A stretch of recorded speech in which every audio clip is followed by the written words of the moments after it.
Alors, si vous êtes dans Matthieu chapitre 19, on va relire les versets 3 à 9. Matthieu chapitre 19, versets 3 à 9. Et le titre de mon message, c'est « Divorce et remariage ». Divorce et remariage. Donc, dans Matthieu chapitre 19, il est dit des versets 3 à 9, « Des pharisiens vinrent aussi vers lui le tentant et lui disant, « Est-il permis à un homme de répudier sa femme pour quelque cause que ce soit ?» Et il répondit et leur dit, donc c'est Jésus-Christ qui répond, « N'avez-vous pas lu que celui qui les a fait au commencement les a fait mâles et femelles ?» Et il dit, « Pour ce motif, l'homme quittera son père et sa mère et s'attachera à sa femme, et les deux seront une seule chair. C'est pourquoi ils ne sont plus deux, mais une seule chair. Ce que Dieu donc a joint, que l'homme ne le sépare pas. » Ils lui dirent, « Pourquoi donc Moïse a-t-il commandé de donner une lettre de divorce et de la répudier ?» Il leur dit, « Moïse, à cause de la dureté de vos cœurs, vous a permis de répudier vos femmes. Mais n'en fut pas ainsi de le commencement. Je vous dis que quiconque répudiera sa femme, sauf si c'est pour fornication, et en épousera une autre, commet un adultère. Et celui qui épouse celle qui a été répudiée commet un adultère. » Et donc aujourd'hui, je vais faire la suite de mon message que j'avais fait il y a environ 2 mois. Je ne sais pas si vous vous rappelez, il s'appelait « La beauté du mariage ».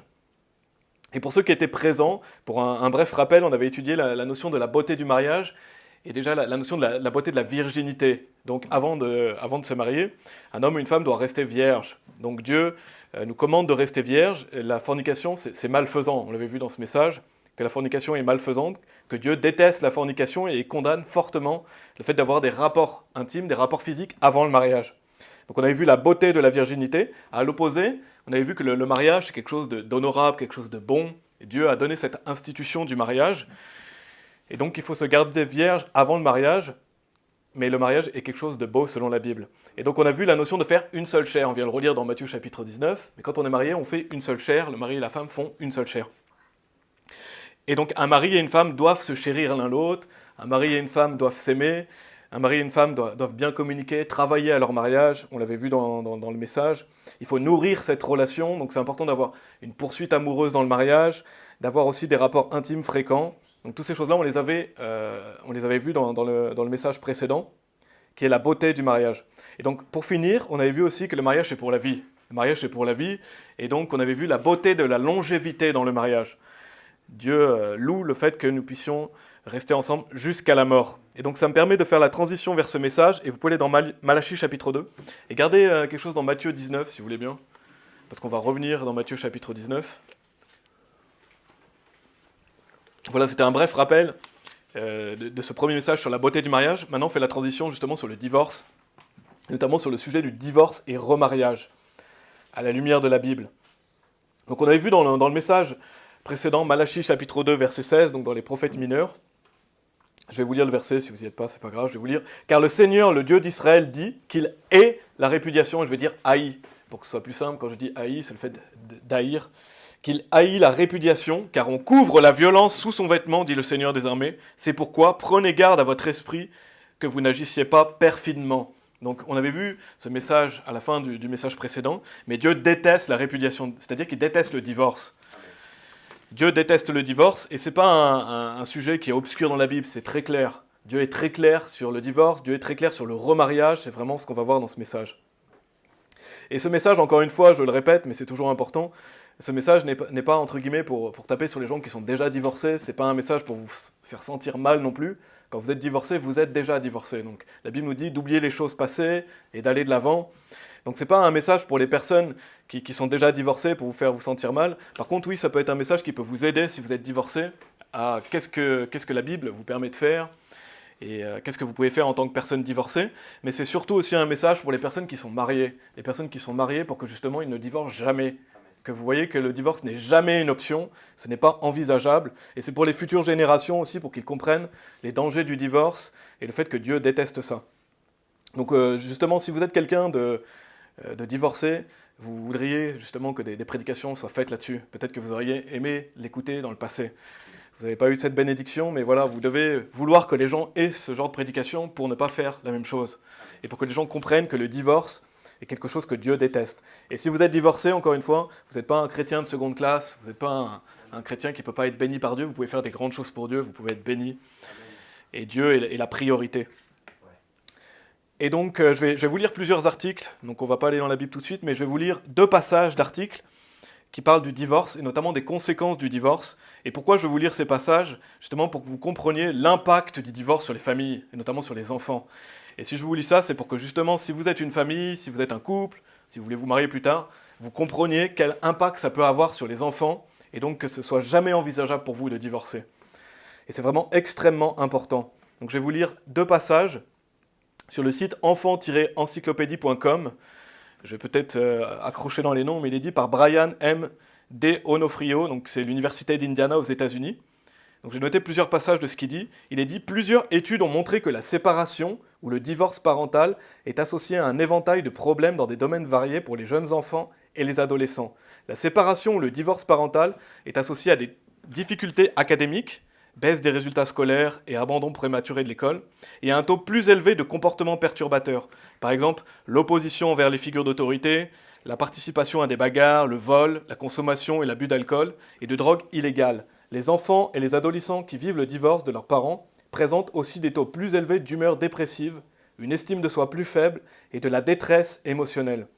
Le divorce parental est également associé à des problèmes et à des transitions précoces lorsque les enfants deviennent de jeunes adultes et même ultérieurement.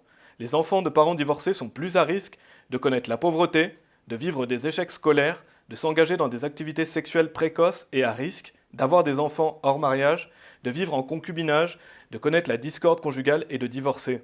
Ils sont également susceptibles de se marier plus tôt. En fait, les problèmes émotionnels associés au divorce augmentent au début de l'âge adulte. Il est donc important pour la société de comprendre l'ampleur de ces problèmes et les mécanismes causaux par lesquels le divorce parental influence les comportements des enfants touchés. Et un peu plus loin, il est dit: la séparation ou le divorce parental est associé à un risque accru de plusieurs problèmes psychologiques, académiques et sociaux tout au long de la vie. La séparation des parents est associée à environ 2 fois plus de ces problèmes en moyenne. Mais une très grande majorité des enfants et adolescents concernés ne rencontrent pas de difficultés importantes après la séparation de leurs parents. Autrement dit, la recherche récente fait état d'un risque accru de difficultés, mais la séparation de ses parents ne condamne pas nécessairement un enfant à éprouver des problèmes majeurs. Donc on voit ici tout ce que ça peut engendrer, le divorce, sur le comportement des enfants, dans la vie d'un enfant, mais heureusement ce n'est pas le cas pour tous les enfants, Dieu merci. Mais on voit à travers ça, et je vais vous lire un autre passage, que vraiment si vous êtes parent, vous n'avez pas envie de divorcer. Vous ne voulez pas que vos enfants, vous ne voulez pas causer ça à vos enfants.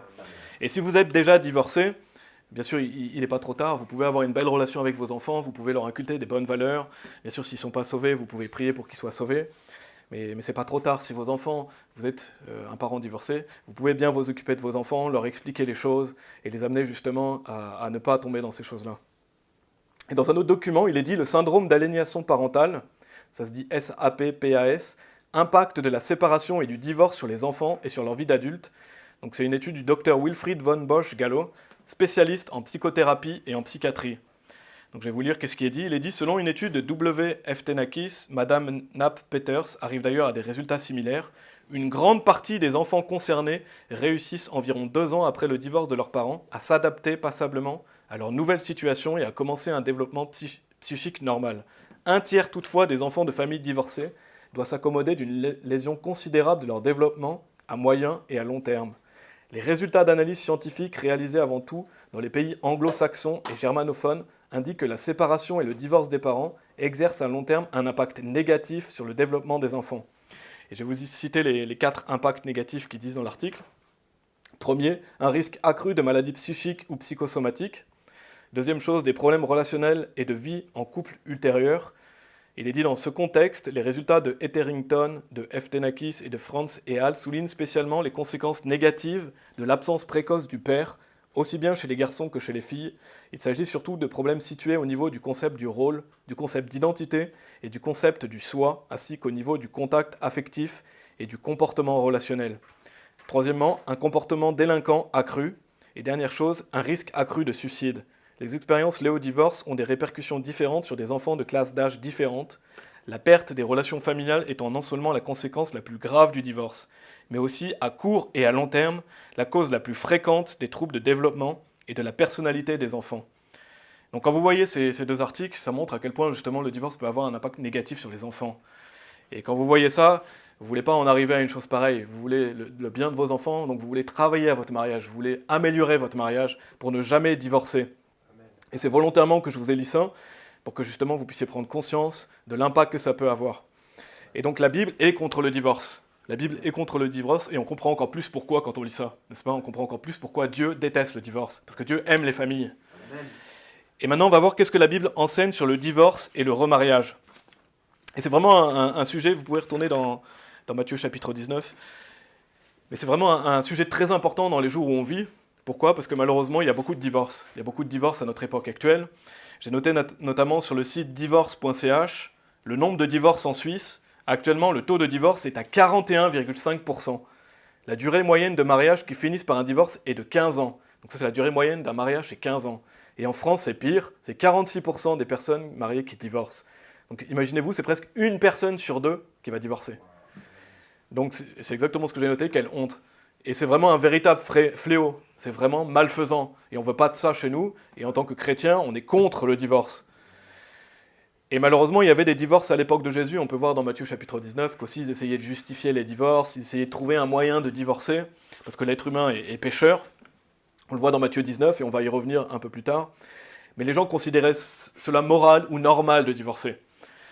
Mais la Bible n'enseigne pas du tout ça, et on doit prendre justement un pas fort sur le sujet. En tant que chrétien, on prend un pas fort sur le sujet du divorce. Et on croit que la Bible dit que Dieu déteste le divorce. Et donc si vous divorcez, ou si vous êtes divorcé, vous ne pouvez pas vous remarier à quelqu'un d'autre, parce que la Bible dit que c'est de l'adultère. On le voit dans Matthieu chapitre 19, il est dit « Et je vous dis que quiconque répudiera sa femme, sauf si c'est pour fornication, et en épousera une autre, commet un adultère. Et celui qui épouse celle qui a été répudiée, commet un adultère. » Donc Jésus-Christ est très clair. Si vous êtes divorcé, vous ne pouvez pas vous marier avec quelqu'un d'autre, sinon c'est de l'adultère. Et de même, quelqu'un ne peut pas se marier à quelqu'un de divorcé, sinon c'est de l'adultère aussi. Et certaines personnes ont déjà fait ça. Certaines personnes ont divorcé et se sont remariées. Il arrive des fois que les gens divorcent, se remarient. Ça ne veut pas dire que vous ne pouvez pas aller à l'église, ça ne veut pas dire que vous ne pouvez pas servir Dieu. Vous pouvez aller à l'église, vous pouvez servir Dieu, parce que le péché du remariage ne vous exclut pas d'une église. Si quelqu'un se remarie, il ne sera pas exclu de l'église. Par contre, il commet l'adultère, donc c'est un péché extrêmement grave, bien sûr. Mais ce n'est pas un péché qui cause l'exclusion d'une église, comme la fornication. Par exemple, aussi les péchés dans 1 Corinthiens 5. Il faut bien comprendre que malheureusement, la plupart des personnes qui sont divorcées vont probablement se marier. Malheureusement, c'est un fait, la plupart des gens divorcés vont se remarier. Et pourquoi? Parce que l'humain est pécheur, parce que l'humain a une chair, l'humain est pécheur, et là, beaucoup de gens tombent dans cette tentation de se remarier. Mais est-ce que c'est une excuse? Non, il n'y a pas d'excuse devant Dieu. Vous n'avez pas d'excuse, vous êtes responsable. Donc la Bible condamne cela, et si vous vous remariez, c'est de l'adultère. Donc c'est une réalité, des personnes vont commettre ce genre de péché, mais si vous faites ça, et c'est ça que je veux souligner, si vous faites ça, on ne veut pas participer à ça. Notre groupe ne veut pas participer à ça, c'est-à-dire que si quelqu'un est divorcé et veut se remarier dans le groupe, on ne veut pas prendre part à ça. On ne veut pas féliciter ces choses-là, et on ne veut pas être invité à ce genre d'événement, on ne veut pas participer à ce péché. C'est clair, on ne prendra jamais part au remariage de quelqu'un qui se marie avec quelqu'un d'autre en tant que groupe. Et donc notre groupe ne veut rien avoir à faire avec ça, n'est-ce pas? On ne veut rien avoir avec le remariage entre personnes qui n'étaient pas mariées auparavant, entre une personne qui se remarie à quelqu'un d'autre. Et le seul second mariage, entre guillemets, donc ce qu'on pourrait dire un remariage qui est autorisé dans la Bible, c'est vous remarier avec la personne avec qui vous avez divorcé, seulement si vous n'êtes pas remarié entre-temps et si la personne ne s'est pas remariée. C'est très important à comprendre, la seule personne avec qui vous pouvez vous remarier si vous êtes divorcé, c'est la personne avec qui vous avez divorcé. Mais si cette personne ne s'est pas mariée entre-temps, et si vous ne vous êtes pas remarié entre-temps. Donc, ce n'est pas vraiment un remariage, ce serait plutôt un mariage numéro 2. C'est plutôt se remarier avec l'autre personne. Parce que quand je vous dis le remariage, le fait de se remarier dans le message précédent, c'est le fait dans ce message, c'est le fait de se marier avec quelqu'un d'autre. Et ça, c'est banni dans la Bible. La Bible dit que c'est de l'adultère. Donc si vous commettez ce genre de péché, si vous êtes une personne divorcée, vous vous mariez avec quelqu'un d'autre, on ne veut pas prendre part à cet événement, n'inviter personne de notre groupe, et on ne veut pas prendre part à ça, et donc on ne veut pas participer à ce genre de péché. Amen. Donc c'est un péché que moi-même je désapprouve fortement, et que je ne changerai jamais d'avis sur ce sujet, parce que la Bible est très claire, vous allez vraiment le voir aujourd'hui. Mais si quelqu'un fait ça, si ça arrive que quelqu'un fasse cela, ce n'est pas une personne qu'on doit rejeter. On ne doit pas rejeter cette personne. Cette personne peut continuer à venir à l'église, mais elle portera justement son propre péché. Mais elle peut continuer à venir à l'église, et j'espère que justement ça ne fera pas que des personnes quittent le groupe. On ne veut pas que des personnes quittent le groupe pour des sujets comme ça. Et c'est pas ce que j'espère. J'espère vraiment que ce message justement aidera les gens qui sont mariés à être plus forts dans leur mariage, et les gens divorcés à bien comprendre qu'est-ce que Dieu attend d'une personne qui est divorcée. Et donc, vous pouvez aller dans Marc chapitre 10, pardon, je vous avais dit de retourner dans Matthieu 19, mais on ira un peu plus tard. Marc chapitre 10. Donc, on ne va pas rejeter quelqu'un qui est remarié. Et si vous êtes remarié, si vous êtes une personne remariée avec quelqu'un d'autre, restez avec cette personne jusqu'à votre mort. Vous avez un nouveau vœu, vous avez fait un vœu. Si vous êtes remarié avec quelqu'un, vous devez rester maintenant avec cette personne. Même si vous avez commis l'adultère, vous restez avec cette personne, vous restez fidèle à cette personne. Et donc nous, on ne veut pas féliciter le remariage, on ne veut pas participer à ces choses-là. C'est le point que je veux faire. Et donc, en tant que groupe, on doit prêcher qu'est-ce que dit la Bible à ce sujet. Donc la vérité va faire mal, il y a des personnes qui vont être offensées, il y a des messages qui sont durs, mais nous, on doit continuer à prêcher la vérité sur ce sujet. Et après, si vous croyez autre chose sur ce sujet, c'est entre vous et Dieu, c'est entre votre conscience et Dieu. Nous, on vous dit la vérité, qu'est-ce que Dieu dit, mais après, c'est entre vous et Dieu. Et la Bible, vraiment, fait aucun doute sur ce sujet. On va lire dans Marc chapitre 10, pardon. Et notre groupe croit toute la Bible, n'est-ce pas? On croit toute la Bible. Marc chapitre 10, versets 1 à 12, il est dit « Et de là, il se leva, donc en parlant de Jésus, et vint aux côtes de la Judée, par le côté le plus éloigné du Jourdain. Et le peuple allait vers lui de nouveau, et il les enseignait encore comme il en avait l'habitude. Et les pharisiens vinrent à lui et lui demandèrent « Est-ce permis pour un homme de répudier sa femme, le tentant ?» Pardon. Et il répondit et leur dit « Qu'est-ce que Moïse vous a commandé ?» Et ils dirent « Moïse a permis d'écrire une lettre de divorce et de la répudier. » Et Jésus répondit et leur dit « Il vous a écrit ce précepte à cause de la dureté de votre cœur. Mais depuis le commencement de la création, Dieu les fit mâles et femelles. » Quoi, Jésus-Christ, dans ce passage, il redit « Pour ce motif, l'homme quittera son père et sa mère et s'attachera à sa femme. Et les deux seront une seule chair. Ainsi, ils ne sont plus deux, mais une seule chair. » Je ne sais pas d'ailleurs si ça retranscrit le même passage d'une manière différente, je n'ai pas étudié, ou si c'est un passage différent. Mais il est dit par conséquent ce que Dieu a joint, que l'homme ne le sépare pas. Et dans la maison, ses disciples lui demandèrent encore sur le même sujet, et il leur dit « Quiconque répudiera sa femme et en épousera une autre, commet un adultère contre elle. Et si une femme répudie son mari et est mariée à un autre, elle commet un adultère. » Donc on peut voir, encore dans ce passage, il est dit par conséquent ce que Dieu a joint, que l'homme ne le sépare pas. Donc aucun homme ne sépare ce que Dieu a joint, parce que quand vous êtes marié, vous êtes joints devant Dieu. Dieu a créé cette institution, vous faites une seule chair, donc aucun homme ne le sépare, même pas vous-même, bien sûr. Vous ne devez pas divorcer. C'est jamais envisageable.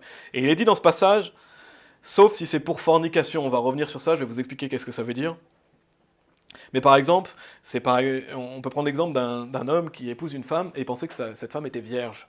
Et il s'avère que, voilà, quand il consomme le mariage, elle n'est pas vierge. Et donc il y a eu cause de fornication, parce que la femme a peut-être dit « je suis vierge », ou l'homme pensait qu'elle l'était, mais en fait elle ne l'est pas. Et donc ça veut dire qu'elle a commis la fornication avant. C'est pour ça qu'il est dit « sauf si c'est pour fornication ». C'est la seule option où on peut divorcer à ce moment-là. Mais ça doit être fait immédiatement. C'est fait immédiatement, c'est pas un an après. Non, c'est immédiatement. Et je vais revenir sur ça pour mieux l'expliquer. Donc, dans ce passage de Marc chapitre 10, le Seigneur Jésus il est très clair et il enseigne ouvertement ces choses-là à la foule. Il enseigne ouvertement et même à ses disciples, parce qu'un peu plus loin il est dit « Et dans la maison, ses disciples lui demandèrent encore sur le même sujet, et il leur dit « Quiconque répudiera sa femme et en épousera une autre, commet un adultère contre elle. Et si une femme répudie son mari et est mariée à un autre, elle commet un adultère. » Donc on peut voir que même à l'époque, comme j'ai dit, il y a beaucoup de gens qui essayaient de justifier le divorce, ou d'essayer de trouver une raison pour divorcer. Même ses disciples, parce que ses disciples, ils lui redemandent encore. Donc ça montre que ses disciples se disent peut-être, c'est pas un peu trop dur, est-ce qu'il n'y a pas un autre échappatoire? Et Jésus va leur dire non. Il va être très clair avec ses disciples, il va dire « Quiconque répudiera sa femme et en épousera une autre, commet un adultère contre elle. » Donc même quand ses disciples viennent à Jésus, Jésus il va encore plus dans le détail et il dit les choses clairement à ses disciples. Parce que peut-être qu'il y a de ses disciples qui essayent encore de justifier ou de se dire « Est-ce qu'il n'y a vraiment pas un autre moyen? Est-ce qu'il n'y a pas vraiment autre chose ?» Mais Jésus est très ferme. Je vais vous lire deux passages, vous pouvez aller retourner cette fois-ci dans Matthieu 19. Je vais vous lire deux autres passages dans le Nouveau Testament qui parlent de ça. C'est Luc chapitre 16, verset 18. Il est dit « Quiconque répudie sa femme et se marie à une autre, commet adultère, et quiconque se marie à celle que son mari a répudiée, commet adultère. » Et Matthieu chapitre 5, versets 31 et 32, il est dit « Il a été dit que si quelqu'un répudie sa femme, qu'il lui donne une lettre de divorce, mais moi je vous dis que quiconque répudiera sa femme, si ce n'est pour cause de fornication, la fait commettre adultère, et quiconque se mariera à une femme qui est divorcée commet adultère. » On voit encore deux autres passages, c'est très, très clair sur le remariage, très clair sur le divorce. Et notez qu'il est dit « la fait commettre adultère ». Pourquoi ? Parce que si vous divorcez votre femme ou si vous divorcez votre mari, vous la péjorez ou vous le péjorez parce que c'est comme si vous le poussiez à commettre l'adultère. Parce que maintenant que vous êtes divorcé, il ne peut plus avoir de rapport intime avec vous, donc vous le poussez quelque part à l'adultère. Mais ça ne veut pas dire qu'il y a une clause spéciale pour aller se remarier parce que votre femme ou votre mari vous a divorcé. Non. Votre femme ou votre mari vous pousse à l'adultère, mais ça ne veut pas dire que vous avez le droit de vous remarier pour autant. Et donc c'est vraiment malfaisant. Si vous divorcez votre femme en tant que mari ou si vous divorcez votre mari en tant que femme, c'est vraiment malfaisant parce que vous le péjorez et vous lui faites du mal. Amen. Et notez qu'il est dit, donc, si ce n'est pour cause de fornication. Donc on va revenir sur ça, il est dit ça aussi dans ce passage. Donc on va relire Matthieu chapitre 19 des versets 7 à 9. Donc j'ai conscience que ce n'est pas un sujet facile, notamment de nos jours. Il y a beaucoup de gens qui vont essayer de justifier le divorce ou trouver des manières de divorcer. Et c'est un sujet qui doit être prêché. Matthieu chapitre 19, versets 7 à 9, il est dit, « Ils lui dirent, pourquoi donc Moïse a-t-il commandé de donner une lettre de divorce et de la répudier ? Il leur dit, Moïse, à cause de la dureté de vos cœurs, vous a permis de répudier vos femmes. Mais il n'en fut pas ainsi dès le commencement. Et je vous dis que quiconque répudiera sa femme, sauf si c'est pour fornication, et en épousera une autre, commet un adultère, et celui qui épouse celle qui a été répudiée commet un adultère. » Et un peu plus loin, versets 10 et 11, il est dit, ses disciples lui dirent, « Si telle est la condition de l'homme à l'égard de sa femme, il n'est pas bon de se marier. » Mais il leur dit, « Tous les hommes ne sont pas capables de recevoir ce propos, sauf ceux à qui cela est donné. » Donc là, ça c'est du hard preaching. Jésus-Christ, il prêchait dur. Pourquoi ? Parce qu'il prêche la vérité. Donc Jésus-Christ, quand il prêchait avec audace et avec autorité. Il prêchait la parole de Dieu avec autorité. Il disait les choses sans filtre. Il disait les choses telles qu'elles devaient être dites. Et il n'allait pas s'excuser pour ces choses-là. Il dit la vérité. Et pourquoi ? Pourquoi Jésus-Christ prêchait comme ça ? Parce qu'il aimait ceux à qui il parlait. Il aimait tout simplement ceux à qui il parlait. Il voulait leur dire la vérité et leur donner les dangers du divorce et leur dire à quel point Dieu déteste le divorce. Parce que si, justement, vous n'allez pas être bénis. Si vous êtes divorcé, vous vous mariez avec quelqu'un d'autre, vous n'allez pas être bénis. Et donc Jésus-Christ disait les choses. Parce que si quelqu'un vous aime, il va vous dire la vérité. Il va vous dire la vérité, il ne va pas vous dire « Ah, c'est pas si grave, tu peux te remarier, t'inquiète pas, peut-être que ta deuxième épouse sera meilleure que la première. » Non, quelqu'un qui vous aime, il ne va pas vous dire ces choses-là. Il va vous dire si vous vous remariez avec quelqu'un d'autre, c'est de l'adultère. Et il va dire qu'est-ce que dit la Bible, même si c'est dur à entendre. Et j'espère que vous faites partie de ces personnes qu'on voit ici dans les versets 10 et 11, où Jésus dit « Sauf ceux à qui cela est donné ». Jésus-Christ, il leur dit voilà, il leur dit tous les hommes ne sont pas capables de recevoir ce propos, sauf à ceux à qui cela est donné. Ça veut dire sauf les personnes qui sont capables d'endurer la vérité, et qui veulent vraiment savoir la vérité. Et j'espère que vous faites partie de ces personnes-là. Parce que si ce n'est pas le cas, justement, vous devez purifier votre cœur et vous rapprocher de Dieu, nettoyer votre cœur. Parce qu'on va être des gens, justement, qui acceptent la parole de Dieu comme elle est pure et sainte. Et justement, on ne va pas se dire comme les disciples où il est dit « Si telle est la condition de l'homme à l'égard de sa femme, il n'est pas bon de se marier. » Parce qu'eux, ils se disent « Ah, si c'est si dur, pourquoi se marier ?» Mais ce n'est pas du tout comme ça qu'il faut voir les choses. C'est pas comme ça qu'il faut voir les choses. Justement, on va être des gens fidèles, des gens qui mettons le nécessaire pour travailler dans notre mariage. Pour nous, le mariage, c'est quelque chose de bon. La Bible dit que c'est quelque chose de bon, que c'est quelque chose que Dieu a institué.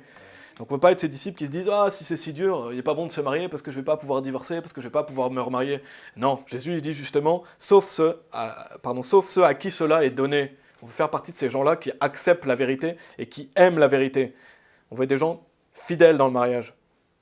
Et donc, vous, messieurs, soyez des hommes, comportez-vous comme un homme. Déjà dans votre mariage, faites tout pour communiquer avec votre femme, chérir votre femme. De même, une épouse doit faire la même chose. C'est un travail constant, j'en ai déjà parlé dans le message précédent. Et si vous êtes divorcé, justement, si vous êtes un homme aussi, comportez-vous comme un homme et prenez la Bible telle qu'elle dit. Qu'est-ce qu'elle dit ? Qu'est-ce que Dieu veut de moi ? Et pas qu'est-ce que votre chair veut. C'est qu'est-ce que Dieu veut de moi. Parce que Dieu est plus important que ça. Dieu est plus important que votre chair. Dieu est plus important que vous avez envie de nouveau avec une femme. Dieu est plus important, il est en priorité. Et soyez patients, bien sûr. Donc on va développer quand il est dit, ils lui dirent, « Pourquoi donc Moïse a-t-il commandé de donner une lettre de divorce et de la répudier ?» Il leur dit, « Moïse, à cause de la dureté de vos cœurs, vous a permis de répudier vos femmes, mais il n'en fut pas ainsi dès le commencement. » Et vous pouvez aller dans Matthieu chapitre 1. Matthieu chapitre 1, donc on va étudier justement pourquoi il est dit « sauf si c'est pour fornication ». Qu'est-ce que ça veut dire ? Dans Matthieu chapitre 1, justement, il y a un parfait exemple de ça, c'est les versets 18 et 19, avec Marie et Joseph. Il est dit, donc Matthieu chapitre 1, versets 18 et 19, « Or, la naissance de Jésus-Christ arriva de cette manière. Comme sa mère Marie était fiancée à Joseph, avant qu'ils aient été ensemble, elle se trouva enceinte de l'Esprit Saint. Alors Joseph, son mari, étant un homme juste, donc il est dit que c'est un homme juste, et ne voulant pas faire d'elle un exemple public, était enclin à la renvoyer discrètement. Donc on voit que Joseph était un homme juste, c'est clair dans ce passage. Qu'est-ce qu'il veut faire? Il veut renvoyer discrètement Marie. Pourquoi? Parce qu'il croit qu'elle a commis la fornication. Il se dit, elle n'est pas vierge. Pourquoi elle a un enfant alors qu'on n'a pas eu de rapport intime? Et donc il était enclin à la renvoyer discrètement. Donc Joseph pensait que Marie avait commis la fornication. Et donc ça, c'est un exemple parfait de justement, sauf si c'est pour fornication. Donc Joseph pense que Marie a eu un rapport intime avec quelqu'un d'autre, donc il peut la répudier. Bien sûr, la Bible dit c'est à cause de la dureté de vos cœurs. Donc c'est pas avoir un cœur tendre que de faire ça, mais c'est la seule cause d'un divorce justifié. C'est que le mari épouse une femme, et quand ils ont un rapport intime, le mari se rend compte que la femme a commis la fornication. Donc là, il peut la répudier. Mais ça, c'est immédiat, c'est sur le coup, c'est pas un an après. Et c'est sauf si c'est pour fornication, c'est pas sauf si c'est parce que vous n'aimez plus votre femme, ou elle a dit quelque chose de travers, ou vous voulez vous marier avec quelqu'un d'autre, ça, c'est pas des options. C'est sauf si c'est pour fornication, point, c'est tout. Donc si vous êtes marié depuis un an, c'est fini. Là, à l'époque, c'était un mari qui épouse une femme, il pense qu'elle est vierge, on lui assure qu'elle est vierge, et c'est pas le cas. Dans ces cas-là, il peut la répudier. C'est pour ça qu'il est dit sauf si c'est pour fornication. Et donc c'est quelque chose qui se fait immédiatement. Et bien sûr, il est dit, c'était à cause de la dureté de leur cœur. Donc c'est pas avoir un cœur tendre. C'est à cause de la dureté de leur cœur que Moïse a permis ça. Et d'ailleurs, vous pouvez aller dans Deutéronome chapitre 24, si vous voulez. Deutéronome chapitre 24. Mais attention à la version de la Bible que vous utilisez. Parce que la Bible King James, on croit que la Bible King James en anglais, c'est la parole pure et préservée de Dieu. Donc c'est la Bible à laquelle on se fie. C'est la Bible de notre génération qui a été gardée par Dieu. Parce que Dieu a promis qu'il préserverait cette parole. Donc la Bible King James est parfaite.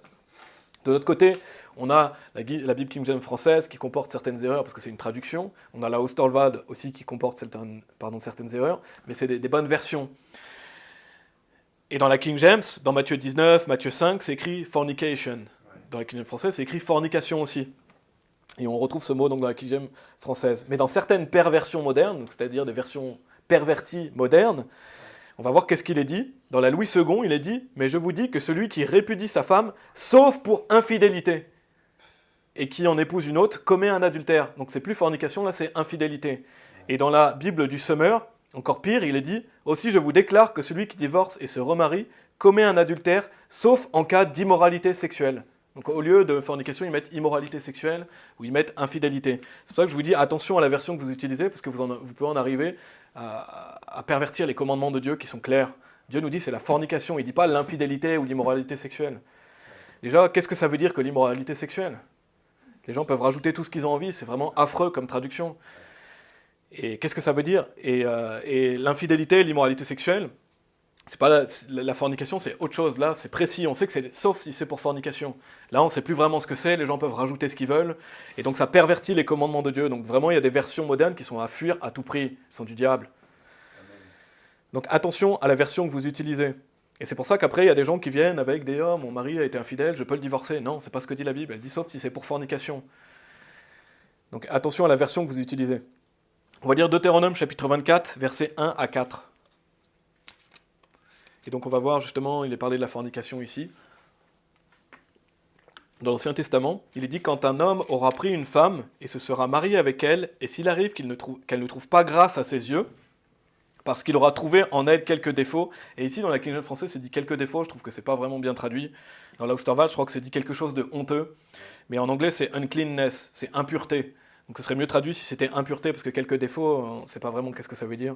Il lui écrira alors une lettre de divorce, et la lui mettra dans sa main, et la renverra hors de sa maison. Et quand elle sera sortie de sa maison, elle peut s'en aller et devenir la femme d'un autre homme. Et si le dernier mari la haït, et lui écrit une lettre de divorce, et la lui met dans sa main, et la renvoie de sa maison, ou si ce dernier mari qu'il avait prise pour être sa femme meurt, son premier mari qu'il avait renvoyé ne pourra pas la reprendre pour être sa femme après qu'elle a été rendue impure. Car c'est une abomination devant le Seigneur, et tu ne feras pas venir de péché sur la terre que le Seigneur ton Dieu te donne en héritage. Et donc ça, on peut voir que justement, c'est repris dans le Nouveau Testament avec cette notion de fornication. Et donc comme je l'ai dit en anglais, c'est dit uncleanness, c'est de l'impureté, donc ça fait référence à quoi? À la fornication. Quand il est dit uncleanness, ça fait référence à la fornication, et souvent vous avez fornication, uncleanness, qui se retrouvent dans les mêmes passages, parce que la fornication est une impureté. C'est souvent mentionné ensemble, uncleanness et fornication. Donc si des personnes sont divorcées, si vous êtes divorcé, le but c'est de vous réconcilier avec votre ancien mari ou votre ancienne épouse. Donc c'est ça l'objectif principal d'un couple divorcé, c'est de faire tout pour renouer le lien et se remarier ensemble. Bien sûr, après chacun juge de la situation, mais c'est la seule option possible. En fait, vous avez deux options quand vous êtes divorcé. C'est soit vous vous remariez à la personne avec qui vous êtes divorcé, bien sûr, encore une fois, si personne ne s'est remarié entre-temps, ou rester célibataire, c'est tout. Il n'y a pas de troisième option que les gens veulent se remarier à quelqu'un d'autre, ça n'existe pas. Et donc si quelqu'un est divorcé, par exemple si votre femme vous a laissé, vous êtes célibataire, et elle se remarie avec quelqu'un d'autre, la réconciliation est devenue impossible malheureusement. Vous pouvez vous remarier seulement si votre ancienne femme ou votre ancien mari meurt. On va le voir dans Romains chapitre 7. Pourquoi ? Parce que quand vous êtes marié, vous devez accomplir vos vœux. Vous faites une seule chair aux yeux de Dieu, Dieu vous a joint, donc vous devez accomplir vos vœux et c'est jusqu'à la mort. Quand on s'engage dans un mariage, on a un vœu devant Dieu, c'est jusqu'à la mort. Donc si vous êtes marié, si vous êtes remarié à quelqu'un d'autre, vous devez rester avec cette personne maintenant. On va lire, allez dans Deutéronome chapitre 22. Deutéronome chapitre 22. Jérémie chapitre 3, verset 1 nous dit « Il dit, si un homme répudie sa femme et qu'elle le quitte, et qu'elle devient la femme d'un autre homme, retournera-t-il vers elle? Ce pays n'en sera-t-il pas vraiment souillé? Or toi, qui t'es prostitué à beaucoup d'amants, toutefois retourne vers moi, dit le Seigneur. » Et si je vous lis ce passage, Jérémie chapitre 3, verset 1, c'est pour vous montrer que si la femme avec qui vous étiez marié se remarie, la réconciliation est devenue impossible. Vous ne pouvez pas vous remarier avec cette personne. Il dit, si un homme répudie sa femme et qu'elle le quitte et qu'elle devienne la femme d'un autre homme, retournera-t-il vers elle? Pour Dieu, c'est une abomination. On ne peut pas retourner vers la personne qu'on a divorcée si elle s'est remariée. Donc on va lire Deutéronome chapitre 22, versets 13 à 21. Donc dans le passage de Deutéronome 24, et même dans le Nouveau Testament, on a vu cette notion du fait que si le dernier mari l'a haï. Et on va voir ça un peu dans Deutéronome 22. Je ne sais plus si c'était dans les deux passages, ou c'est seulement dans Deutéronome 24, mais un peu plus tôt dans Deutéronome 22, des versets 13 à 21, il est dit, si un homme a pris une femme et est allé vers elle et qu'il la haïsse, et donne l'occasion de parler contre elle, et fait venir une mauvaise réputation sur elle, et dit, j'ai pris cette femme, et quand je suis allé vers elle, je ne l'ai pas trouvée vierge. Alors le père de la jeune fille et sa mère prendront et produiront les indices de la virginité de la jeune fille aux anciens de la ville à la porte.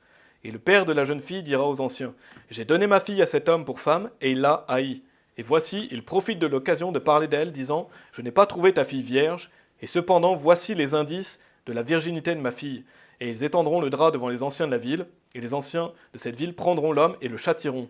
Et ils le condamneront à une amende de 100 shekels d'argent, et les donneront au père de la jeune fille, parce qu'il a fait venir une mauvaise réputation sur une vierge d'Israël. Et notez qu'il est dit, et elle sera sa femme.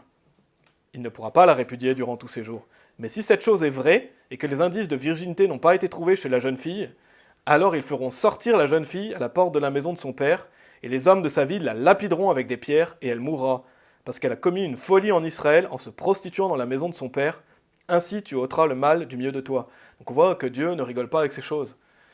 Dieu ne rigole pas avec ces choses parce que si vous êtes parent et que vous faites tout pour élever votre fille, vous voulez que votre fille soit vierge, et il arrive que votre fille se prostitue chez vous, c'est-à-dire qu'elle a des rapports intimes avec un homme dans la maison de son père, alors que ses parents se disent que leur fille est vierge, la fille est mise à mort. Donc on voit ici que Dieu donne une sérieuse condamnation. Dieu ne rigole pas avec ces choses-là. Après, il y a aussi dans la Bible, quand des personnes commettent la fornication, ils doivent se marier ensemble. Mais là, on voit dans ce passage une fille qui ment à ses parents, qui trompe ses parents en faisant ces choses. La Bible dit qu'elle est lapidée. Et donc, on peut voir ici une explication plus détaillée. Donc, si un homme se marie à une femme et commence à dire qu'elle n'est pas vierge, et s'il ment, il est châtié. Donc, le père va montrer les indices de la virginité de sa fille. Et donc, s'il ment, il est dit qu'il est châtié. Et ils le châtieront et il donnera justement une amende de 100 shekels d'argent parce qu'il a menti, il a essayé de tromper. Mais c'est vraiment, quand vous voyez ce genre de choses, c'est vraiment des moches situations. On n'a pas envie que ce genre de choses arrivent, n'est-ce pas? C'est vraiment des moches situations et ça doit être assez rare. Mais on voit pourquoi il est dit, sauf si c'est pour fornication.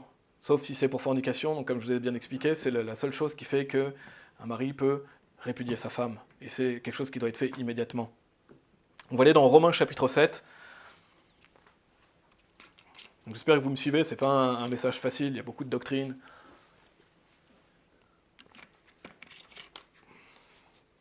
Mais c'est des sujets extrêmement importants à prêcher et que les gens sachent Parce que dans le monde moderne, la plupart des gens vont vous dire que c'est correct de vous remarier, que c'est correct de divorcer. Vous allez même aller voir des pasteurs qui vont vous dire « Mais oui, tu peux te remarier, Dieu n'est pas contre ça ». Ils vont essayer de trouver des passages qui vont tordre.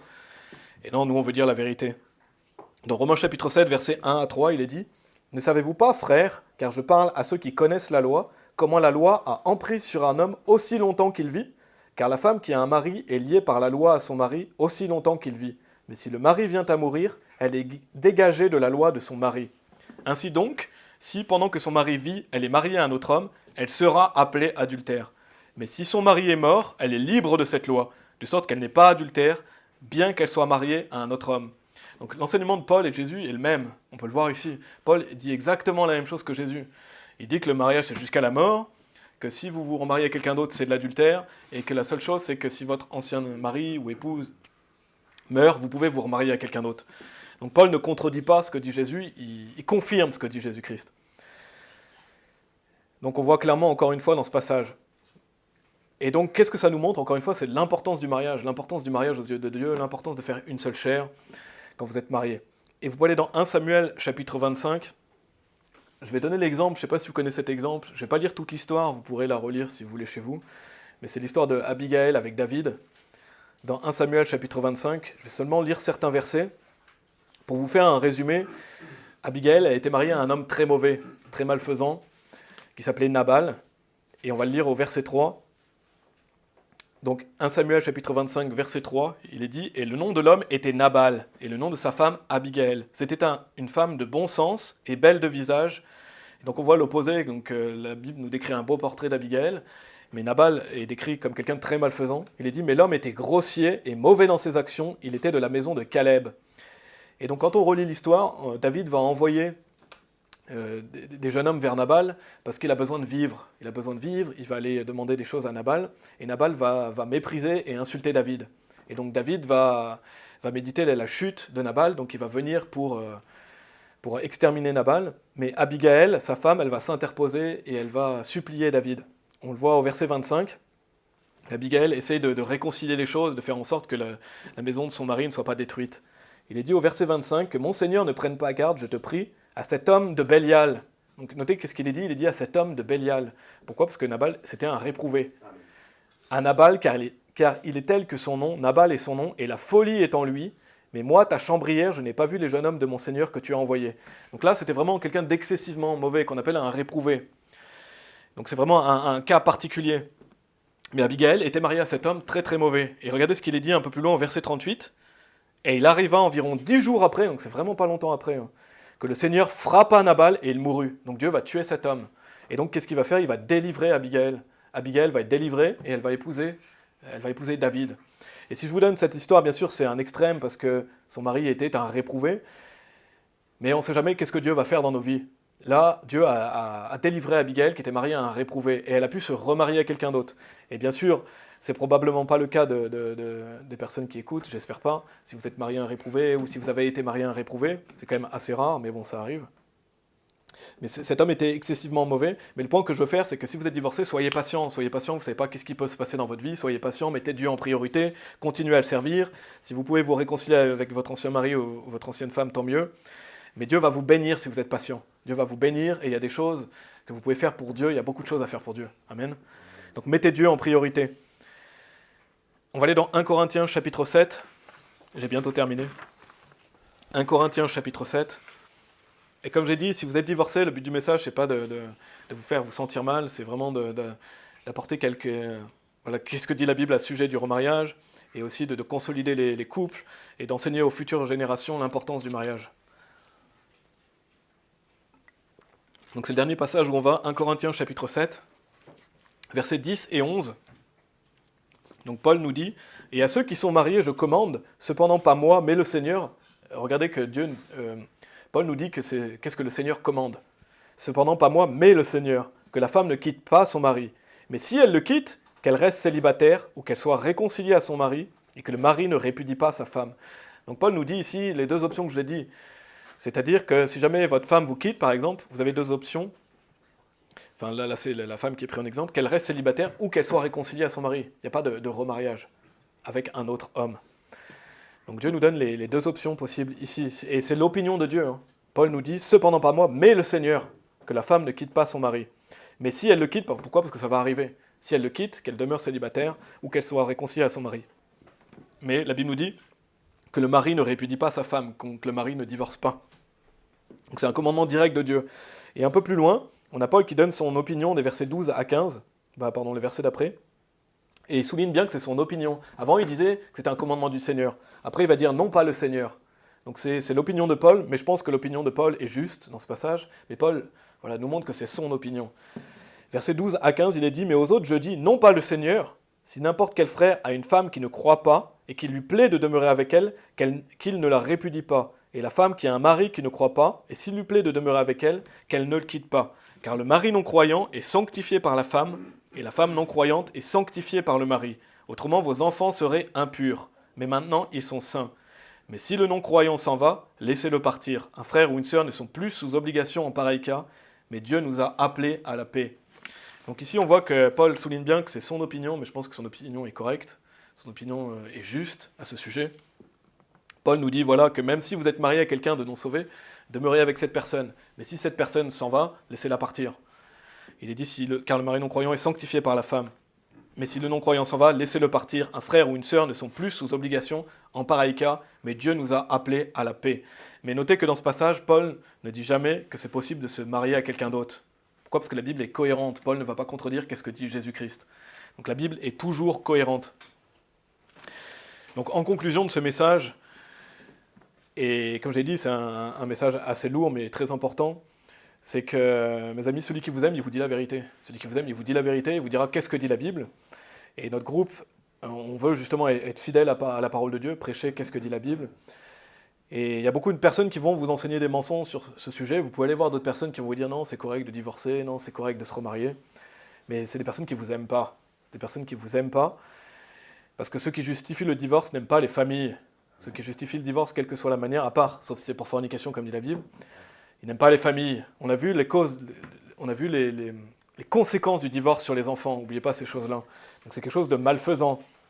Ici, on veut enseigner qu'est-ce que dit le Seigneur Jésus-Christ. Qu'est-ce qu'il nous dit, quels sont ses enseignements. Et Paul dit la même chose. Donc si vous voulez commettre ce péché, faites-le vous-même, mais ne nous incluez pas dans ce péché-là. On ne veut rien avoir à faire avec ça, comme je vous ai dit. Notre groupe condamne ça. Notre doctrine, elle est vraiment ferme sur ce sujet. Amen. Et en conclusion, le mariage est quelque chose de beau. De finir sur une note positive, le mariage est quelque chose de beau. C'est une belle institution de Dieu. Donc si vous êtes marié, travaillez dans votre mariage. Et si vous êtes divorcé, soyez patient, priez Dieu. Il y a beaucoup de choses à faire pour Dieu. Dieu va faire des choses merveilleuses dans nos vies. Et ces commandements ne sont pas pénibles. Vous pouvez vous dire, c'est un peu dur. Non, les commandements de Dieu ne sont pas pénibles. Dieu vous protège, il vous préserve. La parole de Dieu, elle est pure, elle est parfaite. Vous pouvez lire Psaume 119 si vous voulez, mais lisez le Psaume 119, vous voyez que la parole de Dieu, elle est parfaite. Donc Dieu ne nous donne pas des commandements pour nous embêter. Non, c'est parce qu'il nous aime.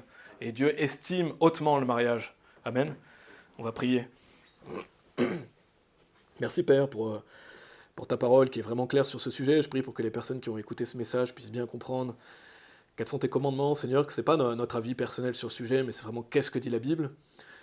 Et j'espère avoir été assez clair, Seigneur, c'est un sujet délicat, mais qui doit vraiment être prêché de nos jours. Les gens ont besoin de savoir que quand on se marie, Seigneur, le vœu que l'on peut faire, et quand on est divorcé aussi, je prie, Seigneur, pour que tu puisses nous aider à garder tes commandements, à traverser tout ce qu'on a à traverser, Père, et je suis conscient qu'il y a des situations familiales qui sont difficiles, que des personnes souffrent, que le fait que l'on soit pécheur amène de la tristesse, de la souffrance. Je prie pour que tu bénisses les gens qui tiennent ferme pour toi, Seigneur, et qui gardent tes commandements et que tu les aides, qu'ils soient patients. Et Seigneur, que nous puissions avoir les yeux tournés vers l'éternité, parce que cette vie est une vapeur, et nous, ne pas oublier que cette vie est une vapeur, que l'éternité à côté n'est pas comparable à cette vie, et que nos légères afflictions de ce temps présent sont rien en comparé de l'éternité, Seigneur, que nous puissions garder tes commandements, être agréables. Et c'est bien plus important de te servir, de garder tes commandements, et je prie pour que tu bénisses les gens qui les gardent, Seigneur. Merci, donne-nous la force de continuer, et être chacun d'entre nous qui sommes mariés à garder ce mariage, à préserver cette belle institution, qu'on puisse être un bon exemple pour nos familles, pour nos enfants. Et je prie pour que s'il y a des enfants de parents divorcés qui soient bien conduits, Seigneur, bien guidés, et qu'ils ne sombrent pas dans des mauvaises choses, Père. Merci, Seigneur. On prie au nom de ton Fils Jésus-Christ. Amen.